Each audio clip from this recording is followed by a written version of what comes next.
Hello, folks, and welcome to day number 10 of the Road to 2000 Rapid ELO series. I should start saying that differently. I should start saying Road to 2000 ELO Rapid series, but I digress. It's been going really well so far. Now, we had a mixed bag in the first three games, but ever since then, we have had 6 wins in a row, and we're looking for our seventh today. So I think we're just going to hop right into it. Just a quick reminder, if you haven't already, please do subscribe to the channel. If you enjoy the videos, you'll get notified every time I'm live. It's completely free, and it'll make me smile. I like smiling. With that being said, let's get started. All right, we are playing with the white pieces, and we are going to play against somebody from Belgium, and we're playing against C5. Now, I've been playing the Smith Mora, but I do want to try switching it up just for a little bit of variety in the series. So instead, what we're going to do is we're going to play an open Sicilian with this knight f3 move and then this d4 move over here. So this is an open Sicilian. I don't really know theory in the open Sicilian. My opponent's playing very confidently and very fast. And so now we no longer have the pawn disadvantage I'm used to in the Mora, but we also don't have the initiative that we had in the Mora. So development's pretty equal. They do have a pathway to bringing their bishop onto b7 now, which would make sense. So what we're going to try to do is we're going to try to solidify this pawn. I'm considering maybe if I should stop d5 by playing c4. It looks like a rational move. I don't see a downside to it immediately. I do open my king up for checks, but after I can just play knight c3 to block, which is a very normal looking developing move. And yeah, so now knight c3 happens. Here we play something like probably bishop d3. The idea being takes, takes, takes. Do I have better option? Not quite, not that I can see. So let's go bishop d3 here. And if takes, that's fine. Okay, since they didn't take, I'm thinking maybe I can go queen b3. Queen b3 can be met with rook v8 though, which is a little bit annoying. So instead, maybe I'll just develop my bishop to a good square. So maybe bishop d2. Or I can just let him take and open up the file completely. So maybe we'll just castle. Let's see. Let's find out. I'm very unfamiliar with this opening. I've been recommended to play something besides the Smith Mora, just to be able to get a little bit more experience. I wanted to go bishop g5 in the future, and h6 does not allow me to do that. So with that no longer being a move, I think it makes a lot of sense to go bishop d2. Bishop e3 is the other option for where to place my bishop, but I don't see any further ideas from there. My opponent can very easily just go, for example, knight g4. Not right now, but in the future. So something like d3, d6, knight g4. So instead, I'm just going to go bishop d2. And we're going to free up this knight without doubling our pawns, which is nice. And I'll be able to play something like b3, a3, which looks pretty solid. Looks pretty solid for me right now. Maybe I'll start with a3, asking the bishop where it's going to go. If the bishop goes back to a5, then I can go b4 even. So let's see what this game continues like. And I'm less familiar with the ideas, but this is probably a good thing for this series, I think, because now I'm going to have to think a lot more, and I'll be thinking out loud, Ed Sheeran style. And I think that could translate very well to the video recording. So let's see how this goes. The only one caveat is that this is, in fact, a 10-minute game with no increment. So hopefully I don't run too low on time trying to think. Now, my idea still applies of playing a3. They could take, but if they take, then I just take back. So this is fine. This is fine. If they take, I just take back.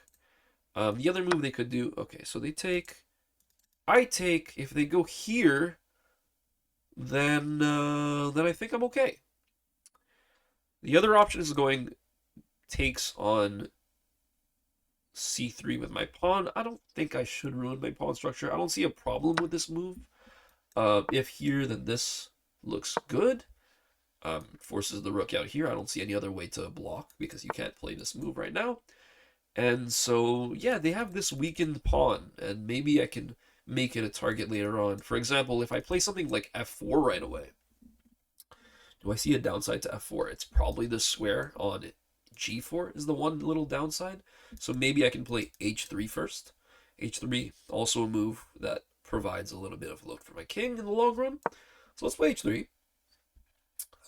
I have to calculate ideas like bishop takes, pawn takes, but in this time it doesn't work because the knight can't really go anywhere afterwards because the queen's guarding those squares, and also the queen doesn't have easy access into the position right now. So h3 is a move I can play confidently, and then afterwards follow that up with something like f4 and break the center open. So yeah, I think that the moves I'm making make sense so far. I hope they are. We'll find out if not. We tend to find out pretty fast. The one little thing is that this bishop is very loose. It's not supported by any pawn. So I'm going to have to make sure that I back up this bishop, either by keeping the queen on f3 eventually, or by keeping one of my rooks behind the bishop. And it will be closed behind the pawns, which, now that I think about it, might not be a great thing. This bishop is very limited in its mobility right now because of these pawns. So we'll see. We'll see what happens. Okay, now the question is, do I move forward or do I move backwards? If I move forward, my bishop can't be attacked just yet. So perhaps I move forward and then play something like a4. Oh, my bishop can be attacked by the knight. Ooh. Okay, so bishop here, knight here, b4, takes, knight takes, pawn takes is worse for me. So I think I'll just go back.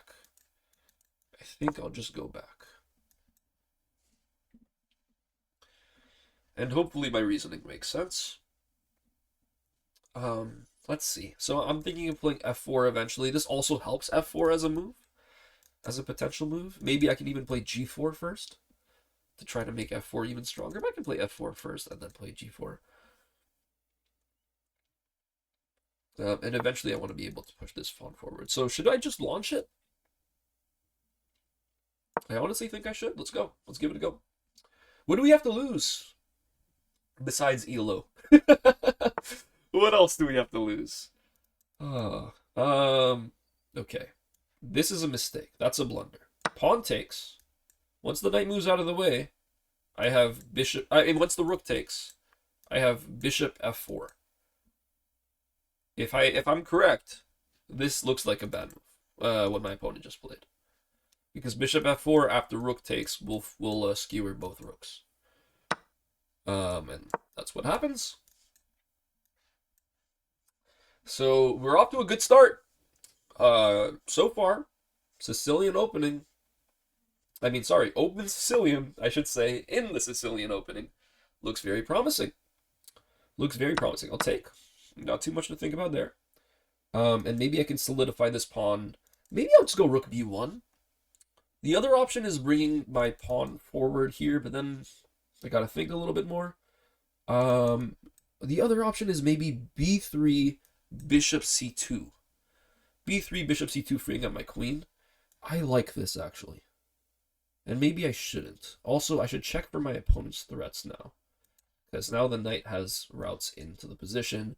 Maybe I should start by playing something here, just to shut stuff down. Yeah, because there's ideas with the bishop sacrifice. And then the queen check. So perhaps I don't care about this pawn. I drop this pawn. And after rook takes, I go rook b1 with threats on the back rank. Obviously, they're not applicable right now, but they can apply later on. So we're going to go rook b1, and we're going to try to force a rook trade. There's no rook trade just yet, but I think that this taking control of the b file will be a good thing for me in the long run. And although my king has like no shelter, it's really hard for my opponent to make way to my king as it stands. Maybe something like queen here is the move. But yeah, I'm not seeing it just yet. Okay, so they don't play that. And now I think I'm fine. If I'm able to distract my opponent's queen from this square, I think it's toast for my opponent. Although, who knows? I have been definitely wrong before. I will probably continue to be wrong in the future. So let's play something like g3. g3 hangs this pawn, but then after queen here, oh, it's not game, I guess. g3, bishop takes. Queen here, the queen moves anywhere. Well, the queen has like pretty much no squares. If the queen moves here, for example, rook check, only move, and then this looks crushing. Let's do it. I don't know if I calculated this correctly, but if I did, that looks devastating. So we're going to go here. The only possible move is, I guess, bringing the queen back here. Oh, or actually, no, even that doesn't work. Oh, well, this kind of works. Just because of this rook b8 move can be met with bishop back. But that can't be good. Okay, that's what I thought would happen. And now, if I calculated this correctly, I believe this is looking pretty damn great for me. I guess I should have thought about pawn blocks. But then queen here.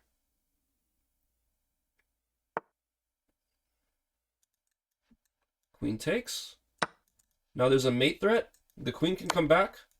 But then I have this move, which I think wins the game because there's no more checks. Obviously, the bishop can take, but now queen takes, and that's super, super important. It's something I saw. And if I am looking at this correctly, I think this is unstoppable checkmate. Let me just double check that there are no checks. Seems like it. Folks, that was a very nice win for me. If we did indeed win. That was a very nice win. Wow. All right. Okay, my opponent's playing on, but I don't think there's much to play on for in something like this. I don't think there's much to play on for. We can honestly just push these pawns. And there we go. There we go. Wow. Nice win. Okay, the Open Sicilian. The Open Sicilian is venomous. Look at that. I think the Open Sicilian, from what I remember, is a very double-sided type of game. Opportunities tactically for both sides. But I think I played that very well. Let's see what the game review says. And that's 7 wins in a row. That's 1656 ELO in 10 days. 56 ELO gained. I am very happy. I'm very happy. Well, we got the win, which is awesome. And I'm really curious about analyzing this game because I've never played an Open Sicilian in a rapid game before. So there's a lot for me to learn here. So this analysis might take a little bit longer than the others. Let's see exactly how this played out. So we got e4 and c5, and I decided to play knight f3 this time around, met with knight c6, and then d4. So this is the Open Sicilian. After takes, knight takes, e5. This is all apparently theory. This is the Lowenthal variation. And the engine says I should have gotten knight b5 here. Knight b5 with the idea, I guess, of going knight d6 if my opponent doesn't do anything. So knight b5,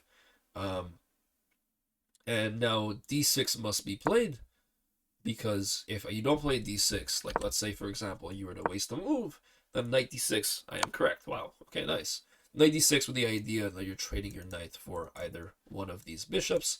Bishop takes, queen takes is the right idea. Obviously, king e7 would be terrible for countless reasons. But yeah, we're not going to dive into that. Essentially, you bishop takes, queen takes, and you're exerting tremendous pressure in this position.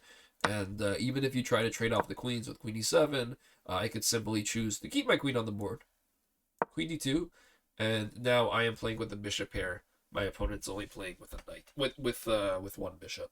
So I have much, much better control than dark squares here. So this is very good to know.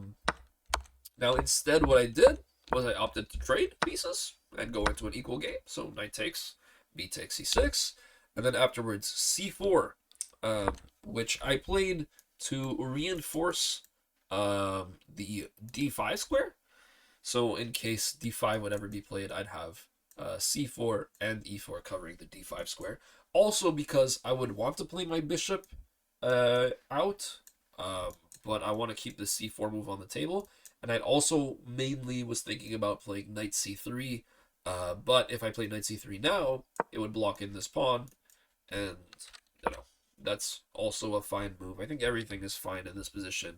The engine likes bishop c4 instead, just because of the fact, I assume, that playing this c4 move, as we saw in the game actually, closes in your bishop and restricts your bishop quite a bit.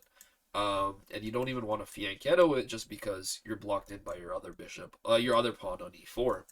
So this was alright, but not the best option, and it does give a tiny bit of advantage to black. Here, knight f6 is played, knight c3 is played, and now bishop b4, and I have to play bishop d3 here, covering this pawn. This is quite the simple tactic, where, for example, let's say I played something like a3, well then bishop takes, pawn takes, knight takes is just a free pawn for black, so I can't allow that. So I want to cover the pawn on e4 with a second defender, because it is directly defended currently, but indirectly unprotected. So after castles, and h6, preventing me from going bishop g5, I played this bishop d2 move instead, so that the knight, if taken, would not lead to doubled pawns.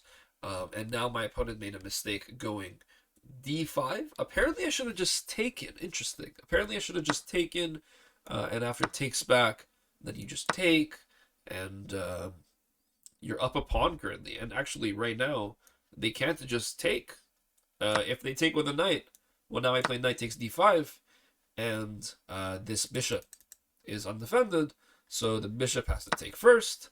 Afterwards, I take. Afterwards, queen cannot take. Oh, wow, what a long line. But very nice, and definitely something I should see. Queen cannot take here, because now you have bishop h7 check. So all the way from here, I should be able to see that I can take, and after all the trades,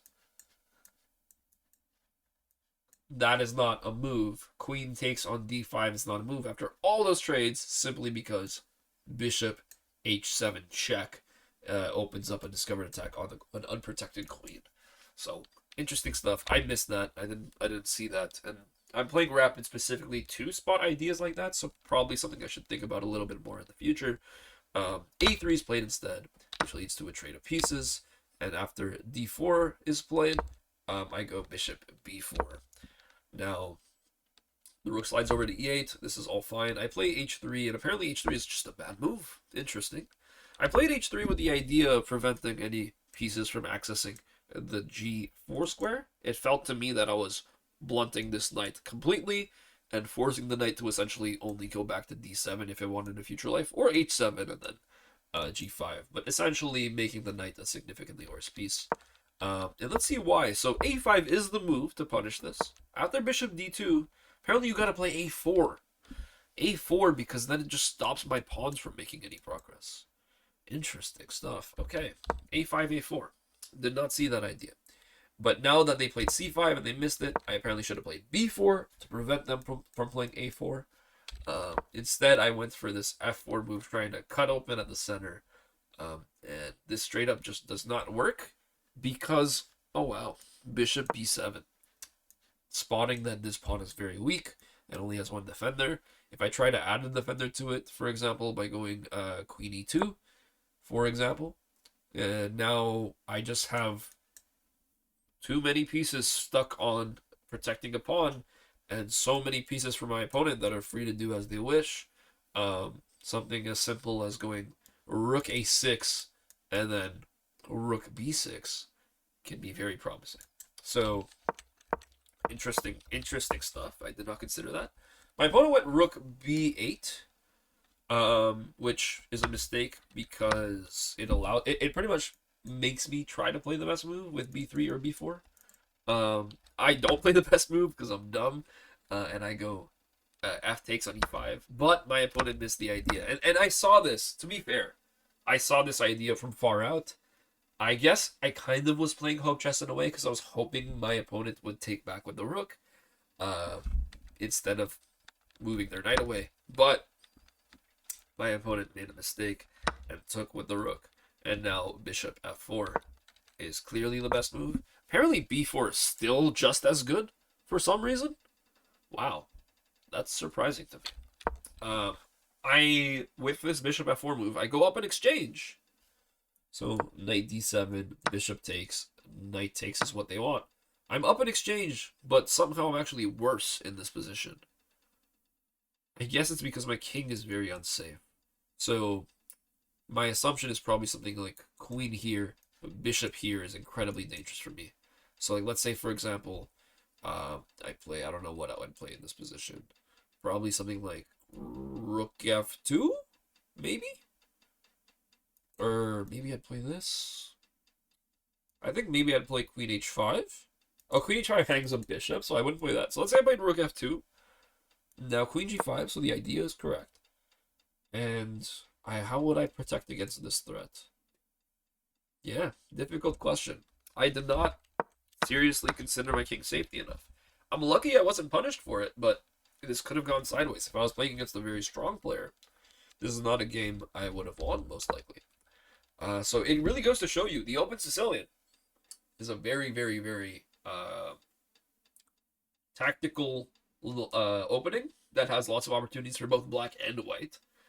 I enjoyed playing it today. I thought it was a lot of fun. So hopefully I'll learn a little bit more about it in the future, and we'll see it again maybe in the series. I still feel like I have a lot to learn. Okay, so I took the rook. Queen takes back. And now I played queen f3.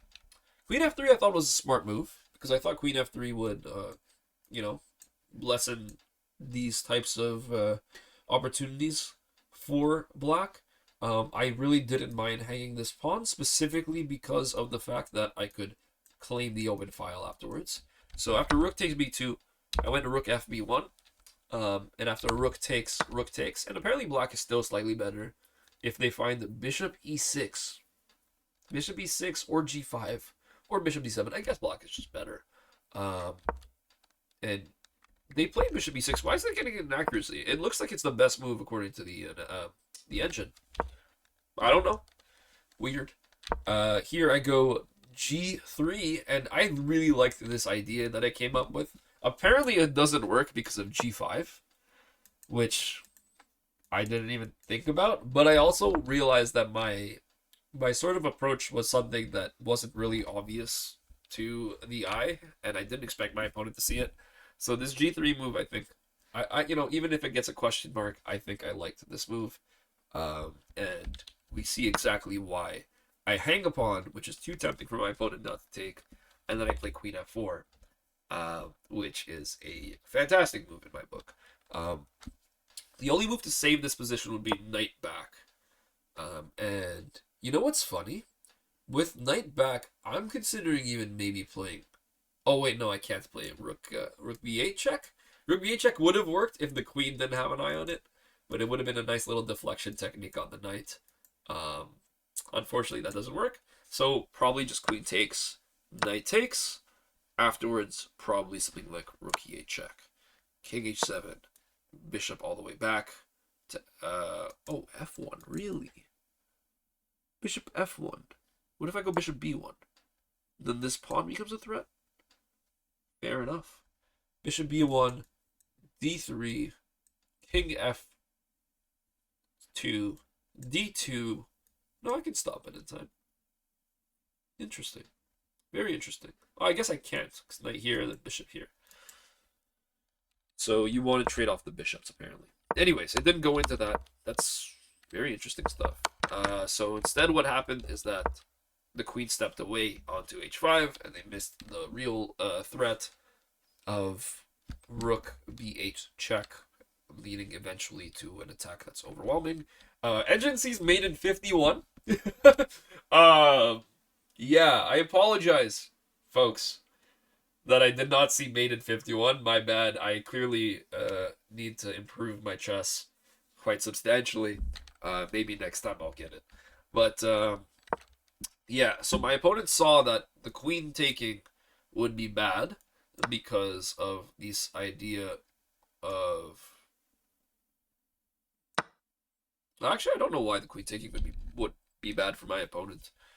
I guess I'm winning. I'm better, obviously. I'm up in exchange. So maybe that's why. But decided to keep the queen on the board, and now walking into this idea with rook b8 check, king h7, And now e5 after the pawn blocks. Apparently the best defense was bishop f5. So losing the bishop and then going g6, I assume. But after g6 happens early on, queen takes, and now there's no way to win the game because of bishop f1. Apparently I could have also gone king h2, funnily enough, because where are the checks? Where are the checks? You go queen d2, you lose a bishop, and then you run out of checks. So apparently I could have even gone king h2. I didn't calculate that because I knew I was winning, even if we traded off the bishops, and that was the only option to keep the game going. So my opponent did that, and I won the game handily. So yeah, good stuff. You know, keeping it simple, using the rook to close off the king in the endgame. Almost always a good idea, even if you're winning or losing. That's the best way to be clinical. And yes, that is a very nice win. First time playing the Open Sicilian, first time winning with the Open Sicilian. I'll probably use it again. I love the Smith Mora, but I've heard some comments on my previous videos that are actually true, in that the fact that if your opponent is well versed in the Smith Mora, the ideas aren't very, very strong, because it's very easy for the opponent to equalize the position, and not just equalize, but take advantage of the fact that you're simply down a pawn, if they just play very carefully and accurately in the first 5-6 moves.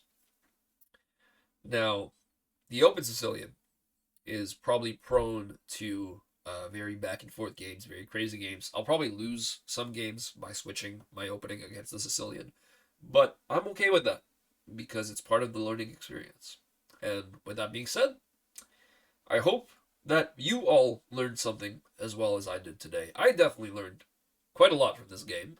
I think the analysis goes to show that as well, that there were moments where I could have picked better moves to play. And hopefully that's something I internalize and bring forward to my next game. Now, my next game will be tomorrow. If you haven't subscribed yet, do that so you know when the video comes out to check it out the video. Also, check me out on Twitch. I'm streaming there pretty much every day. So if you want to be able to interact with me live, share your thoughts, advice, and also just check out what it's like when I play Blitz and Bullet, organize tournaments and arenas for viewers, come take a look at that as well. Description is in the chat below. Okay, 7 wins in a row, 10 days in, 1656 elo.